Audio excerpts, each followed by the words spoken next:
Pregnant. কিছু বলতে চাচ্ছিলেন? আপনি আমাকে বিয়ে করতে পারবেন?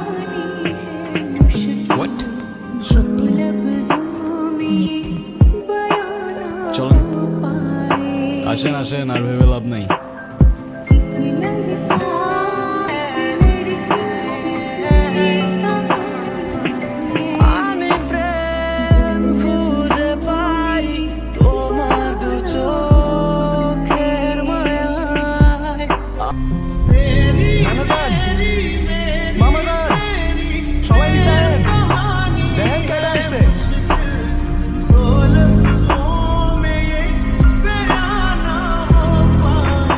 তুমি এখনো যাও নাই? তোমাকে না বললাম ভেতরে যাও। আমি বাইকটা পার্ক করে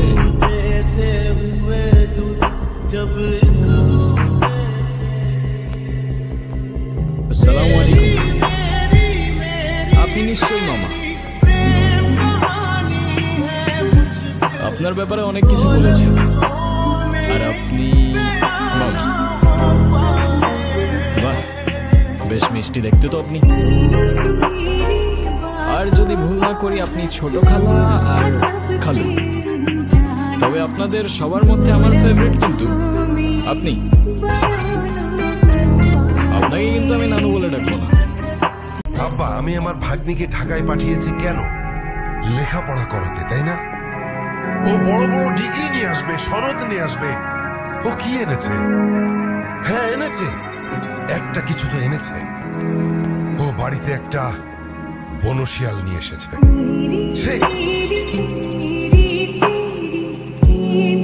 বলবার দাও, তোমার বাবাই খেলতে না করছে।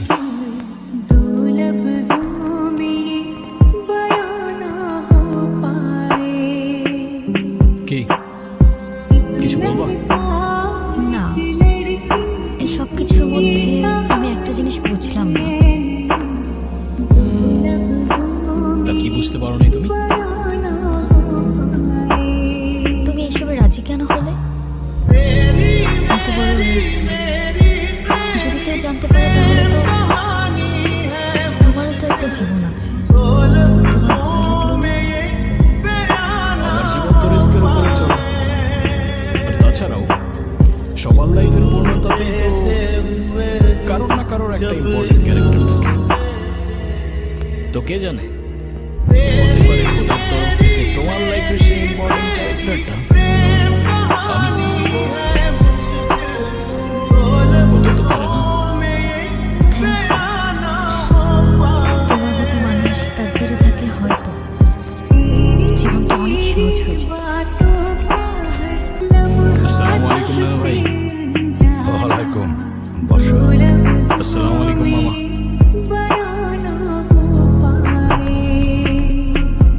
আরে বাবা, সালামের উত্তরটা তো দিবি। তোর সব ধন সম্পত্তি তো আর চায় না।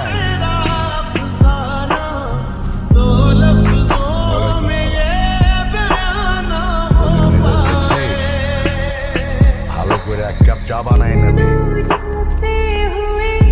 এই রবি, ওর সাথে একটু গল্প গুজব কর না। আমি যখন জামাই ছিলাম তখন আমাকে তো নারীর পরিবার মাথায় করে রাখত।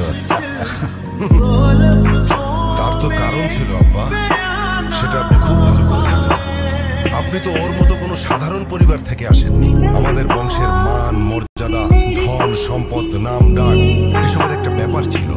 আমার না আপনার জন্য খুব আফসোস হচ্ছে মামা। If I am not wrong, আমি যতদূর বুঝতে পারলাম আপনার কাছে খানদান, প্রপার্টিজ, নাম ডাক এসব কিছু ইম্পর্টেন্ট। মায়া, টান, ভালোবাসা এসব কিছু না। আমার ভাগ্নিকে তো বিয়ে করেছো, তা বউকে কি খাওয়াবে? সকাল বেলায় এক বাটি প্রেম আর রাতের বেলায় এক বাটি ভালোবাসা, তাই তো? আরে মামা, আমারই তো বউ, কতটুকু বা খাবে বলেন? সমস্যা নেই। আর তারপরেও যদি কম পড়ে যায়, একজনেরটা না হয় দুজনে ভাগাভাগি করে নেব। যে সমস্ত মানুষের পকেটে টাকা থাকে না, তারা সবসময় এই সমস্ত ফালতু কথা বলে। ফালতু কথাকার। আচ্ছা, আপনি কখনো ভেবেছেন আপনি যেমন আপনার ভাগ্নিকে একটা লাক্সারিয়াস লাইফস্টাইল দিয়েছেন, সেটা একটা কৃষক কিন্তু তার সন্তানদের দিতে পারে না। সন্তানদের ভালোবাসে না? আমি জানি আমার কথাগুলো আপনার মানতে একটু কষ্ট হবে, তবে বিশ্বাস করুন, কৃতজ্ঞতা আর সম্পর্কের মূল্যতেই থাকে ভালোবাসার পারফেকশন। এই অভিনয়গুলো দিন দিন আমার জন্য কঠিন হয়ে যাচ্ছে। তুমি চাইলে এখনই সব শেষ করে দিতে পারো। এই মিথ্যে, এই বোঝা আর তোমাকে বলতে হবে না। এতে তোমার জন্যই ভালো হতো, কিন্তু তোমার পরিবারের সামনে তোমার সম্মানটুকু তো আর আমি নষ্ট করতে পারবো না। এই পরিবার আমার পরিবারেরই মতো। এই কে আপনি? কার চাই?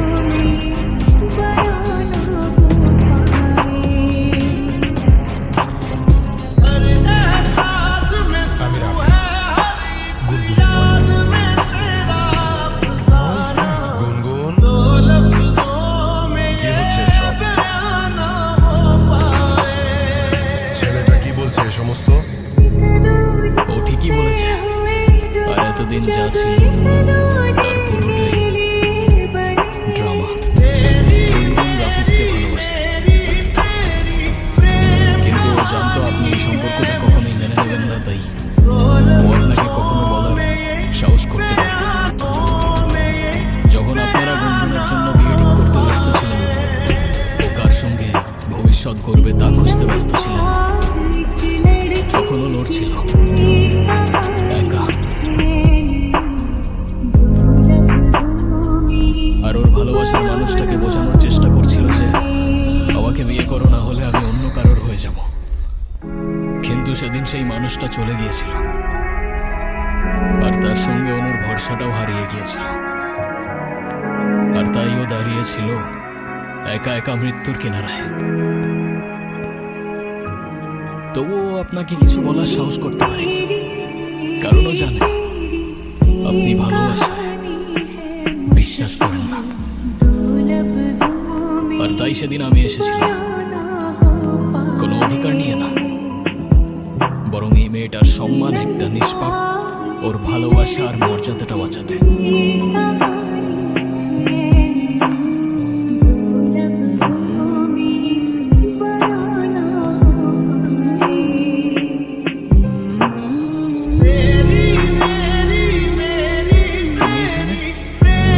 আজকে তো আমাকে কারো চোখেই পড়ছে না, অথচ এই মানুষটাই আমাকে দেখেছে।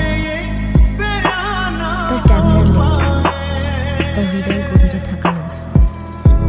সে দেখেছিল এমনভাবে যেভাবে দেখা যায় দুপুরে মায়া বলা রোদ, যেভাবে অনুভব করা যায় না বলা ভালোবাসা। আমি ছিলাম হয়তো তার ফ্রেমের বাইরে, তবু সে আমায় রেখেছিল তার গল্পে।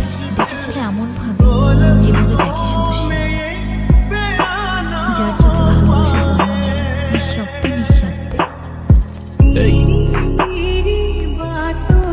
তুমি এই কথাগুলো কিভাবে জানলা? তুমি এখনো ঘুমাওনি? ঘুমাচ্ছে না।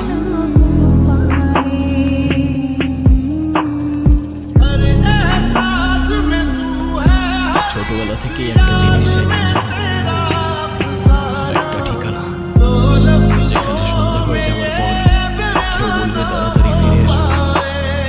সকালবেলা ঘুম থেকে উঠে কেউ বলবে ঘুম ভালো হয়েছে, আর দিন শেষে খাবার রেখে বলবে ঠান্ডা হয়ে যাবার আগে ভাতটা খেয়ে নাও। এখন তুমি যদি বলো আমি তোমার তাকদিরে আছি, তাহলে আমার সেই ঠিকানার নাম